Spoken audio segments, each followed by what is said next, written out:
This is Democracy Watch. Mark, we have a brand new intra-party feud that has exploded between two prominent Republicans in Texas. We have Governor Greg Abbott and the Attorney General Ken Paxton. This is a rare fight that spilled out into the public. Can you explain what just happened?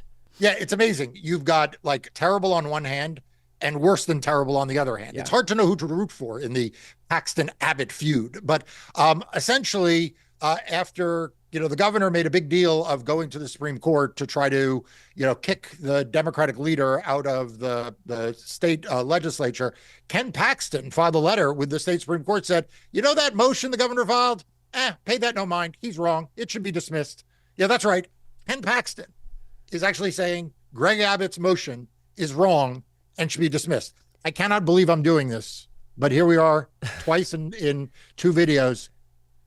Ken Paxton's actually the most reasonable Republican in this entire, bizarro land of terrible Republicans. Okay, so we have competing efforts here to try and prosecute or take down the Texas Democrats who have broken quorum and left to go to Chicago. So what was Greg Abbott's plan and what is Ken Paxton's plan, where Ken Paxton needed to ultimately publicly disavow Greg Abbott? So to understand, what their competing plans are, you have to understand where we are. The Democratic legislators left the state. They're in Illinois. This has caused a total meltdown, a total freakout by the Republican Party in Texas. We have, the Speaker of the State House setting a Friday deadline and issuing civil arrest warrants. Yep, right, exactly. They are what they sound like. They are civil arrest warrants. So those aren't going anywhere. Right. Then we have the senator from Texas, John Cornyn, saying that Kash Patel and the FBI should somehow get involved and arrest these legislators. Okay, that's not going anywhere. So Ken Paxton said, look, I'm going to file a motion in the state Supreme Court saying that they have to come back. The governor then decided to jump ahead of that and file his own motion in the Supreme Court saying that the seats should be vacated. And so Paxton is like, court, don't pay attention to what the governor said because he's not the attorney general. I'm the attorney general, and only I get to file these motions in the Texas Supreme Court on behalf of the state of Texas. And by the way, the deadline for the Democrats to return is Friday because that's the date in the civil arrest warrant cutoff that the state house speaker gave. So this is honestly like Tweedledee, Tweedledum, and Tweedledumbest. And it is hard to believe that I'm about to say this, but John Cornyn is Tweedledumbest. It is possible that Ken Paxton is actually Tweedledee and is less dumb governor who's Tweedledum. Mark, I checked to see what the cause for this feud might be. I checked to see if maybe Greg Abbott endorsed John Cornyn over Ken Paxton, and that's why Ken Paxton might want to publicly disparage Greg Abbott, because generally these people are all perfectly content to work together. If they can do a three-pronged approach to try and get these guys, they'd be happy to do exactly that. And we've also seen how Republicans aren't exactly falling over themselves to jealously guard their own autonomy. Mike Johnson's a testament to exactly that. And so how unusual, I guess I would ask, is it that we would see like this spill out into the public instead of Ken Paxton just, I don't know, texting Greg Abbott and saying, hey, why don't you relent on this, as opposed to just posting publicly onto Twitter? Right. I suppose, like you said, like texting governor and say, hey, dude, you filed this a couple of days too early. You mind if we all figure out how to clean this up? Or, hey, let me into your case and we'll all ignore the deadlines. There are any number of ways that you would think this would get worked out. The way you would not expect it to get worked out is to have the Republican Attorney General publicly humiliate the Republican governor. And I am sure Greg Abbott is now not going to take that public humiliation, without responding in some fashion in kind. So this is like an unexpected gift to the Democrats. I mean, if you're like the Democrats sitting in Chicago, you're like, wait, so let's get this straight. The governor is telling the state Supreme Court that we need to be immediately kicked out of our seats. And Ken Paxton is telling them to dismiss that lawsuit. Please. Yeah. This is amazing. When you have Ken Paxton publicly disparaging Greg Abbott's effort, does that actually hurt that effort in court? Can't the opposite side look at this and say, even Ken Paxton, the attorney general, is saying that this is complete bullshit? Oh, I think this is going to get thrown out. Like honestly, I'm not even talking about what the merits of this are, but you do have the Republican Attorney General telling the Republican Supreme Court of Texas that the governor's lawsuit is defective and should be dismissed. It would be a rather odd event if the court didn't then dismiss the case, because after all, like I said, the Republican Attorney General is urging this, and it's not like Ken Paxton is some squishy, pseudo moderate Republican, right? He is well known to be a pretty right wing, pretty fringe figure out there. And the fact that he is standing up essentially for the Democrats, at least for, with respect to this one lawsuit, is extraordinary. I do have to say, I continue to think the biggest loser in this entire thing is John Cornyn, who's like standing in the corner being like, hey, everybody, look at me. I said FBI. Like he can't even they're not even paying attention to him. A lot of what we're seeing right now, because there's no there, because so much of this is completely baseless, a lot of what the Republicans are relying on is just the optics of toughness, right? The optics of them being the alphas, and they get to come forward and say, we're going to send the FBI to you. We're going to issue these civil arrest warrants. We're going to vacate you from your seats. It's just a lot of bluster. And so what does it do when even just what you have left, which is just the bluster, gets shot down? When Greg Abbott, this last morsel of I guess toughness that he had to put forward, even that doesn't stand up to the mildest of scrutiny from the Attorney General of his own party. Yeah, and by the way, I read the motion pretty carefully when it came out, and I've gone back and reread it now 2 or 3 times. Ken Paxton has a point. It's actually not a very good motion. He's right. It's filed wrong. It appears, according to him, to have been filed at the wrong time. It was filed by the wrong party. Paxton makes a lot of procedural points about this, which I'm just going to assume are probably correct. But you read it, it's like 26 pages long, but you go through the first 17 pages and it's just a lot of throat clearing. Literally like a lot of they left the state. They left the state. And you are like, where is the legal argument? Where is the part in which that would be illegal? and it shows up very late in the brief. And the arguments are like a few paragraphs long. There's not really any applicable case law.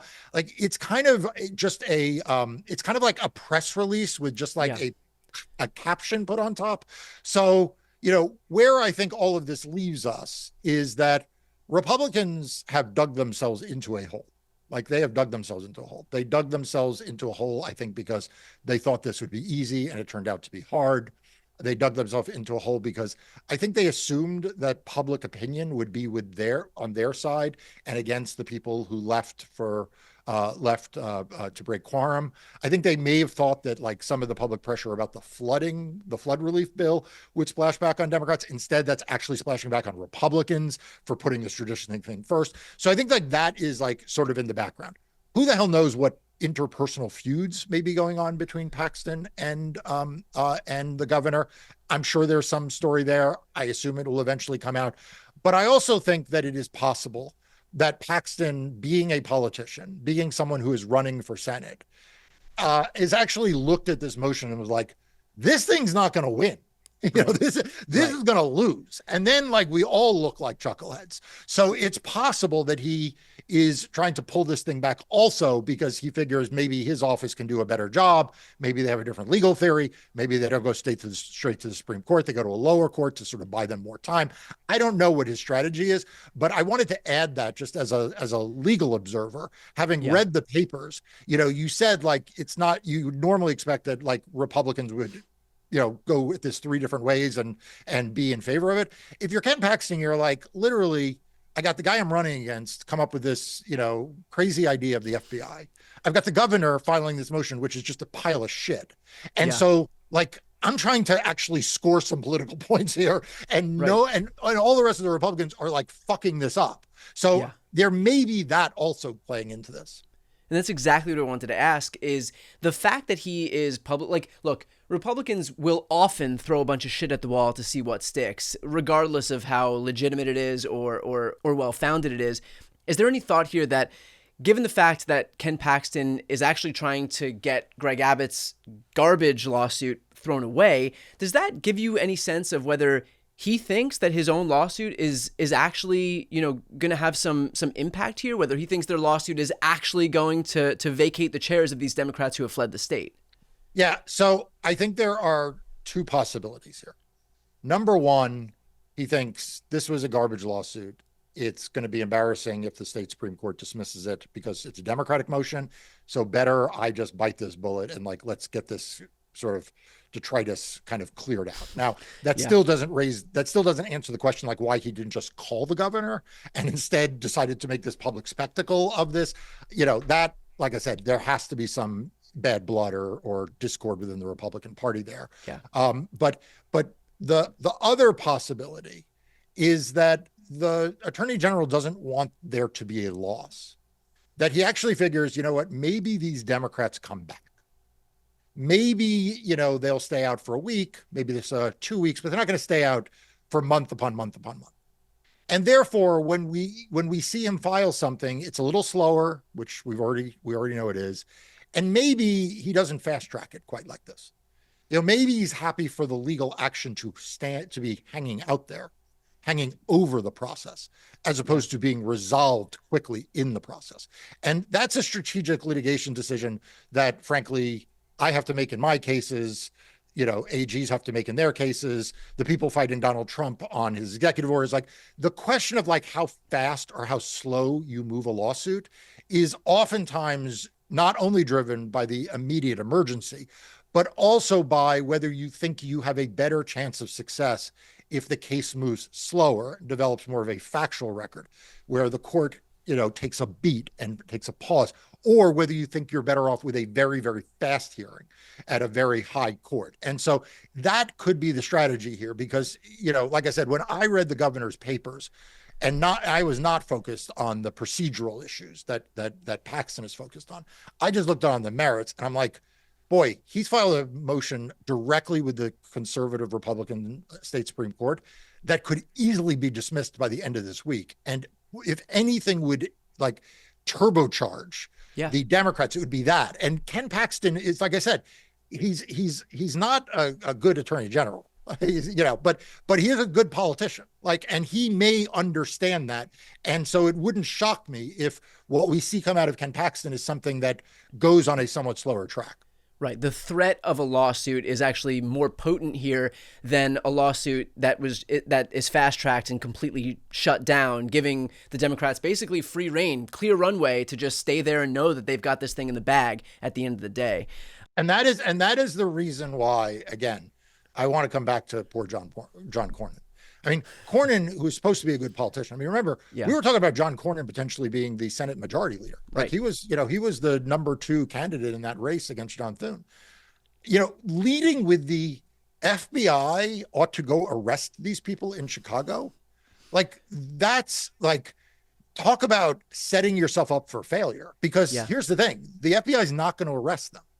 And so when the FBI doesn't arrest them and Pam Bondi doesn't do anything and Kash Patel doesn't do anything, John Cornyn just looks like a fool. He proposed something for the Trump Justice Department to do that the Trump Justice Department doesn't do. He just looks totally ineffectual, totally out of step. And so it is possible that the person here who is the smartest politician, even if I think less of him than probably either of the other two, may just be Ken Paxton. Yeah, but low bar to clear here. With that said, you have been relentless in terms of the coverage here, and it's been especially helpful because it's coming from a legal perspective, so we know what's what, especially as all this crazy shit is thrown at us from all of these clowns inside the clown's car in Texas. So highly, highly recommend for anybody who's watching right now to see more coverage of this, especially from this legal perspective. Please make sure to subscribe to Marc's YouTube channel, Democracy Docket, which has been, again, the top of its game right now. So I'm going to put the link right here on the screen and also in the post description of this video. It does not cost you anything to subscribe, but it's a great way to elevate his voice, and that's exactly the kind of voice that we needed elevated right now in this ecosystem. I'm Brian Tyler Cohen. I'm Marc Elias. This is Democracy Watch.